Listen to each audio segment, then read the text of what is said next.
Welcome to Couch Talk. Today's guest does wonderful work empowering young girls.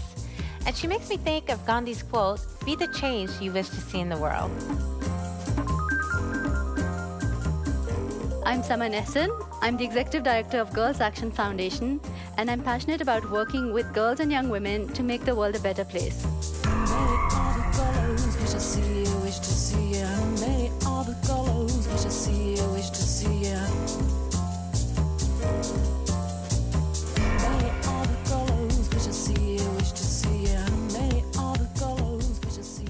Saman, you're currently the the executive director, right, at Girls Action Foundation. Mm-hmm. And how long have you been in that position? I've been there for 2.5 years, since January 2012. Okay. And what do you do? What's a day in your position? So Girls Action Foundation is a national charity organization that supports the leadership and healthy development of girls and young women across Canada. Okay. We work directly by implementing programs for girls and young women that build on their strengths, and also in collaboration with a national network of more than 300 partner organizations across the country. So together we're supporting a movement for girls and young women's empowerment and development. And a day in my life is managing a lot of different things. So being executive director means you have to know everything about the organization, the programs, projects, fundraising, writing reports. Then there's the admin and HR issues. So it's dealing with a lot of different things, responding to emails, meetings, and also thinking about the projects and what we want to do in the future. Right. You have a lot of experience in this because I saw a bit of your bio, and it seems like you've always had pretty significant roles in different organizations that help to make our world a better place.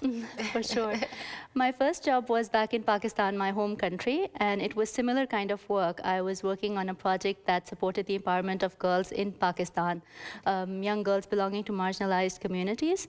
I worked there for 6 years, so that formed the basis of my work, but I've also worked in Geneva at the World Economic Forum and at the Global Fund to fight AIDS, TB, and malaria. Those two were not so related to my passion of working with young people, but they gave me significant experience on project management, dealing with people, building communities. So I learned a lot from those experiences. Okay, so your passion is more for children. Yes, children and young people. What drives you? I mean, how did you get into this in the first place?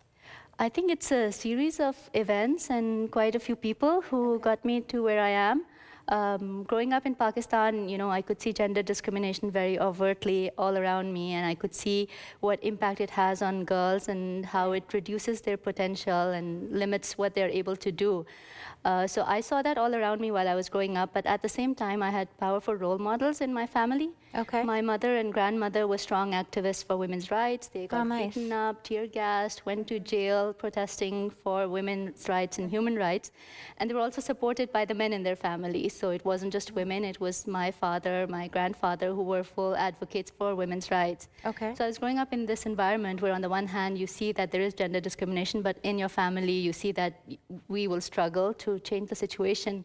So from an early stage, I always wanted to work for children and especially girls, and I wasn't quite sure what it would mean later on, but it was something that I was really passionate about from the start. Okay. And you did your studies here at McGill, correct? How did you make the switch from Pakistan to Montreal? I was just thrown into it, so I had to make the switch. Oh, really? Yeah, I mean, of course, it was a decision to come here, but I had no idea what I was getting into. Okay. So, but coming here and learning, the studies and the life experiences of being in North America, it was a completely different experience. So I learned a lot from it. Okay.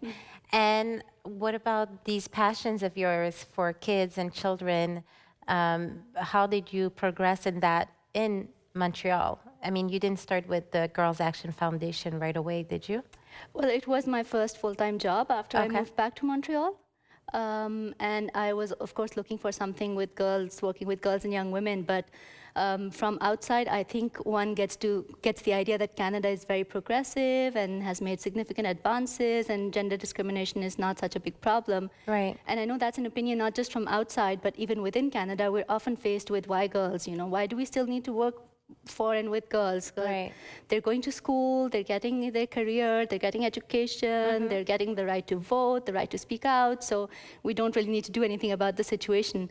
But when you're in the situation and you are in an organization that is working for and with girls and is doing research and analysis on the issues, you realize that there are really still big issues and big challenges. And girls in Canada still face significant challenges to growing to their full potential. When you look at the stats, right? I know, I've seen some pretty alarming statistics. Some of the statistics are very disturbing. One of them that really is shocking is that girls are 4 times as likely as boys to be sexually abused, and 75% of the time it's from a family or a friend. Right. Then there's the whole tragic situation of missing and murdered Indigenous women. You know, a large number of them are young women under 30. Right. And girls face lots of problems in their safety. They face violence. They face different constraints in their education. A quarter of girls of grade 10 in Canada don't feel safe in school. I mean, that's pretty shocking because that's where they spend most of their day. And if they don't feel safe, it's going to have an effect on their mental health, their physical health, their career prospects. So there's still a lot of issues which are all very interlinked that we have to deal with, and we have to, as a nation, we have to address those issues. And until every girl and boy is treated equally and cherished, we shouldn't become complacent and say the situation is fine. And like you said, because it's Canada, I think people don't really think that these things are happening, you know. And yes, I mean, even for myself, when I started the show and even my blog, some people have said, why women only? And why, I mean, is sexism even an issue anymore, you know? So I do think that there's this belief that we're just so, you know, progressive that these things don't happen. And it's not at accurate. Girls Action see the need for girls and young women to have role models and mentors and to find support within their communities so they can really develop their full potential. Because I think when you look at the situation and the statistics and all the negatives, you fall into a trap of looking at girls as victims, but they're not. They're really, girls and young women are strong and resilient and are leaders. So we really need to give them the support they need to develop that potential fully. Right, right. And, you know, the women in your family, they were able to have this impact on you. And we can see that women who are leaders, how much they can change the world, starting with their own children. And so the impact is not just for women, you know. It does become more global when you look at it long term. And with all this going on, and you're in a way taking care of so many people, how do you find time to balance with your personal life? I think everyone needs to find some time for their personal life, and even if you have to force yourself. So since a couple of years, I've found one way that really helps me, and I've started taking lessons in Indian classical dance. Oh, okay. So I just force myself that I have to go to my lesson 2 or 3 times a week, and that's one time where I shut off every other thought, because it takes so much concentration to get that mind-body coordination. Okay. And I enjoy it so much that I am not thinking of anything else, and that really gives me time for myself and to put away all other thoughts. I can imagine this very necessary, not just for physical health, but also, like you said, peace of mind and close off everything. And I mean, you must come across disturbing information sometimes when you look at, you know, we were talking about statistics and some alarming information. So I can imagine that wanting to close everything off. It's hard to leave work, you know, even when I'm at home or I'm anywhere else, that I just keep thinking of work. But I found this outlet that helps me stop thinking of it. Okay. And this is a class here in Montreal? Yes. Okay, a classical Indian dance. Yeah. Okay, interesting. I should try that. Do you get a good workout from it? Oh, for sure. Yes? Okay. Amazing. So what can we expect next from you, other projects? Because it seems like every couple of years you seem to take a new project that you face head on. Well, I'm really enjoying the work right now, and we're working on some very exciting projects. So I'd like to see them to completion, and I'd like to see Girls Action Foundation as a stronger, more prominent organization in Canada. But at some point also, I'd like to go back to Pakistan and restart the work that I was doing, because it got discontinued after I left. Okay. So at some point, I'd like to go back and restart it, because the need is immense there also. And I'd like to make sure that girls in Pakistan get opportunities as well. Right. And how can people help if the viewers that are watching from Montreal want to get involved in Girls Foundation or maybe in something else that's for young girls? What would you suggest? I would suggest, I mean, the easiest way is to volunteer. It's to find time for a cause that's important for you. And we are really lucky, we're really blessed to have a lot of volunteers at all levels, right down from, office admin support to lawyers to other kinds of experts who give their time. So if nothing else, anyone can give their time and come in and give a helping hand, either for us or, as I said, we have a network of 300 organizations across Canada. So wherever people are in Canada, we could connect them to an organization that is doing work in their communities. Okay. Oh, across the nation. Yes. Okay. So I think that's the easiest way is to volunteer. And if there are people who are wanting to do work with girls or already doing it in their communities, they can join our network. And, we keep our network members engaged. We keep them informed about what's going on. We invite them to our events and activities and have partnerships with them for special projects. Okay. And for someone who's still career-oriented, would they take the same route for someone who's looking for an actual career and maybe more than just volunteer work? I think for a career, everyone needs to look at what they're passionate about, because if you find a job that you're excited about, then it doesn't remain a job. It really becomes your passion. So if this is your passion, then find something. And I think volunteering is a good entryway to get into whatever you're passionate about. Sometimes you're not so lucky with jobs, but if you start volunteering, then you get more connections, you get more experience, you get to know the people, the work, and then you have better chances of finding a career in that field.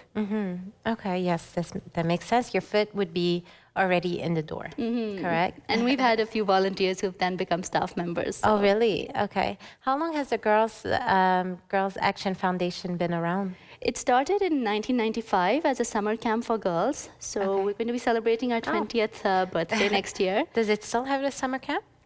Well, not the summer camp, No, but we do have programs for girls in schools in Montreal. Oh, okay. So throughout the academic year, we have partnerships with, this year we've had partnerships with 4 schools in Montreal, where throughout the academic year, we deliver weekly programs for girls, which give girls a safe space where they can share, express themselves, and take on little projects that they want to do, make a video, perform a skit, they have a photo voice essay, or something else that they want to do.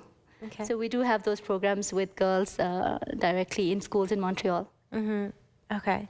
So that's how it started, as a summer That's how it started. And it started in Ottawa with 3 students at the University of Ottawa who were studying women's studies, and they realized that the education system doesn't address the needs of girls, so they started a summer camp. And as they met more and more people who were doing similar kind of work, there was this need of having a network. So Girls Action Foundation really became an organization with a mandate to bring together a network of organizations across country who are working with girls and young women. So it's a valuable organization in Canada, and I've actually gone to some of the events and seen the amazing women that were part of that network, and the sponsors that were involved, and it's really nice to see women, but not just women, just people coming together for that cause and to empower women and educate them and help with resources and so on. So it's nice that so many people are getting involved, and I think more and more women are also getting involved in the cause and not just thinking about themselves. So it's a really nice organization. Thank you. It is. So on that note, why do you think that women or people in general should get involved in female empowerment? As I said, the statistics are really, quite sad when you look at girls and young women, and they're not being helped to achieve their full potential.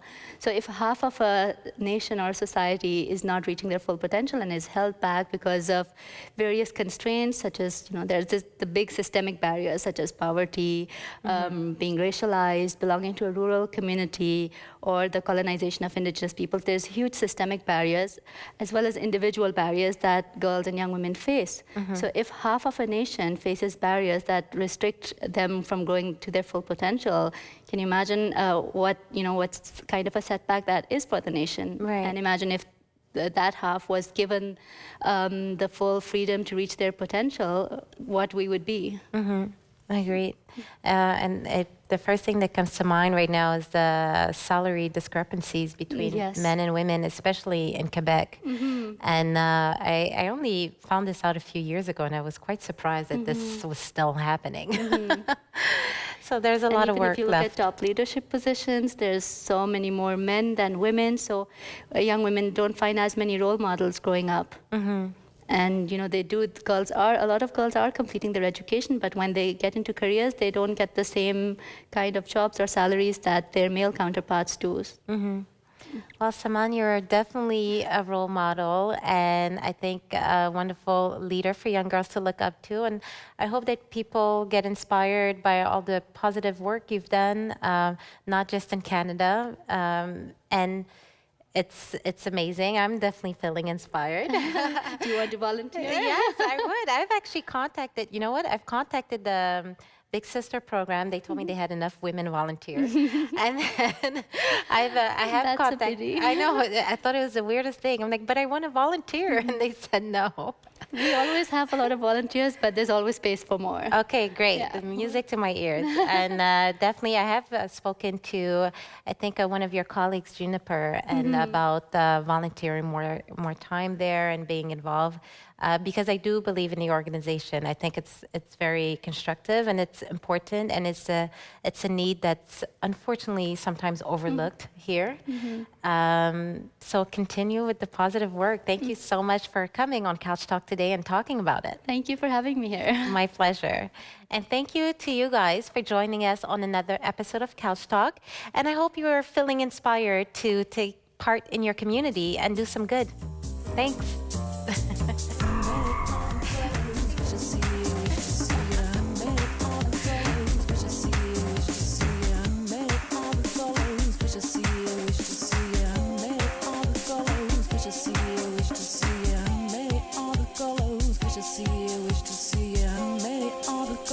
Wish to see you, wish to see you, many all the colors. Wish to see you, wish to see you, many all the colors.